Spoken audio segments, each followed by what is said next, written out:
Good morning, everybody. Well, it's the morning for me, but that's because I wanted to get a head start because I know that there's going to be a lot of news for Twitter this week, and there already is some that I've missed, like this article right here by IGN, which is talking about Twitter is going to be charging $20 a month for verification. So these are people who are notable, not necessarily a huge following, but they can have a huge following that have the blue check mark saying that they're, legit. And so Elon Musk is reportedly planning to charge users on the platform $20 a month to get this verification badge with YouTube Blue subscription, it says. Now, I thought that the Blue subscription was different. It was like a $5 a month where you get extra features. So, but this says, furthermore, those who are already verified will have 90 days to subscribe or they will lose their verified status. And the team on the project was told they have until November 7th to launch the feature, or they will be fired, which I think is hilarious. He requires people to work, right? He's like, you must work, and you must work full time, And so he's pretty strict in making sure that his employees work, which is great. If you're going to be working, then you better be working. Twitter Blue currently costs $4.99 a month. It allows users to edit their tweets, get early access to new features and more, but it currently has nothing to do with verification. So it sounds like maybe they're going to be combined in some way. Maybe one will be done away with. Maybe Twitter Blue will now be just verification and there will be no Twitter Blue. Who knows? Verification as of this writing is meant to let people know that an account of public interest is authentic. You must be authentic, notable, and active. I'm authentic. I'm notable to my mom. And I'm active. Why can't I get verified? Now, I'm not sure if... it doesn't sound like that you're just going to be able to pay for verification. It sounds like you have to be verified already, and then you'll just be charged. So it's not like anybody can just go and verify themselves now or else... that would kind of lose the point. As I said in my last video, I was like, that would be very pointless if anybody could just pay for a verification, because then it makes no sense. It's at that point just a subscription. Musk has addressed how Twitter verifies accounts and handles its bot problem, and he said that the whole verification process is being revamped right now. So it sounds like this is a way to deal with bots in terms of, okay, well, if you have accounts, then you need to pay in some way. I don't know how that's going to work because verification, I would assume that the process, verifies that you're actually a real person. So I don't see how that would be different with bots. Like, are there a lot of bots getting verified? There's also reports he's planning on cutting up to over 5,000 jobs. That doesn't sound up to over 5,000 jobs. Oh, up to or over. Okay, I was like, that doesn't make sense. In a move aimed at middle managers and engineers who haven't recently contributed to the code base.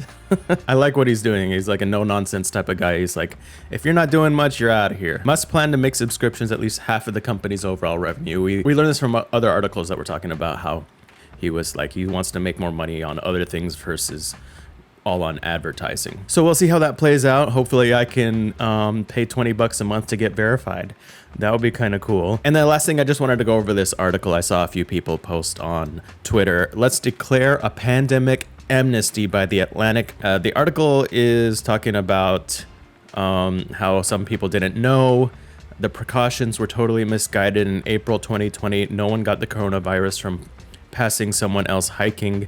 Our cloth masks made out of old bandanas wouldn't have done anything anyway. But the thing is, we didn't know. Well, some people at least had more sense than others, I would say. Sure, there were a lot of people that just didn't understand or didn't know what was going on or how masks worked and stuff like that. But if you had a general sense and general awareness of things, you could figure these things out, right?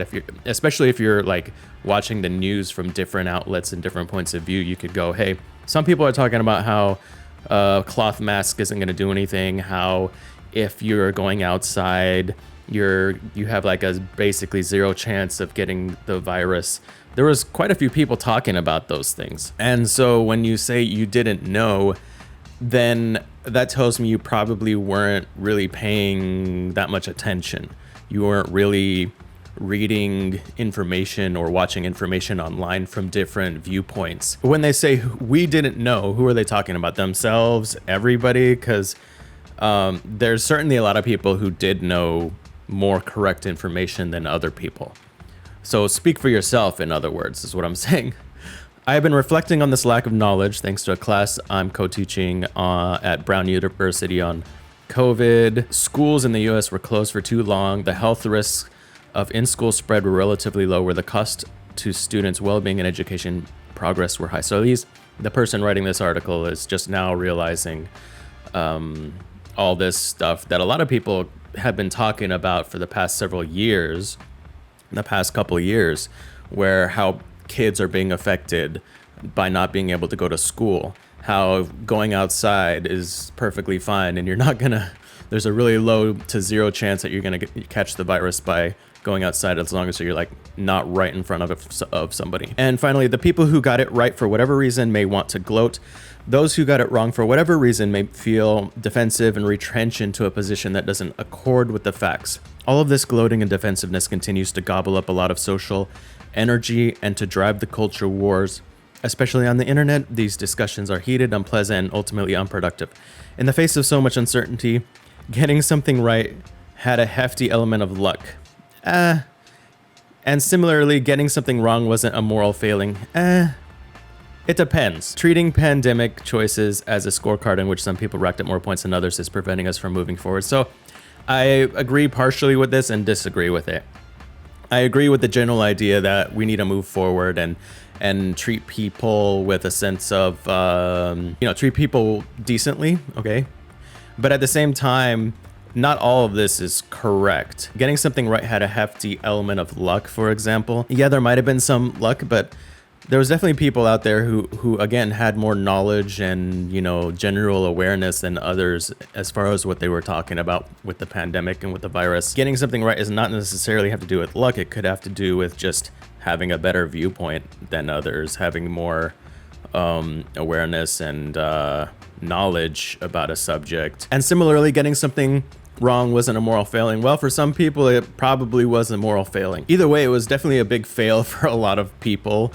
And there's still a lot of people now who are, who wear masks when it doesn't make sense, and who believe things that aren't necessarily true. And then, of course, there's a lot of failings with the government as far as what they've told us and how things changed multiple times and whatnot. So I don't necessarily think that we need to keep fighting with each other for no reason, but I think that a lot of, let's say half of the people had one particular viewpoint, or at least a set of viewpoints, and it was based on fear.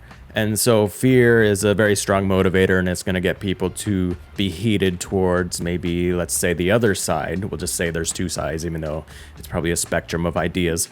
And so when you have a lot of ideas based on fear, then and let's say those ideas are incorrect, and then you have another group of people that are like, well, no, actually, it's not, as bad as you say it is. It's like these vaccines, there could be potential problems with them. You can go outside and not wear a mask, et cetera, et cetera.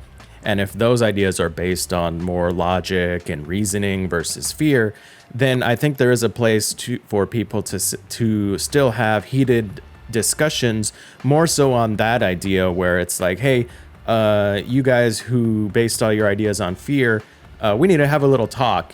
Let's not be so fearful. Let's actually be more reasonable and come up with good ideas and stuff and think for ourselves. And so it's I don't think it's necessarily bad to call people out for different things, especially if it's fear-based ideas.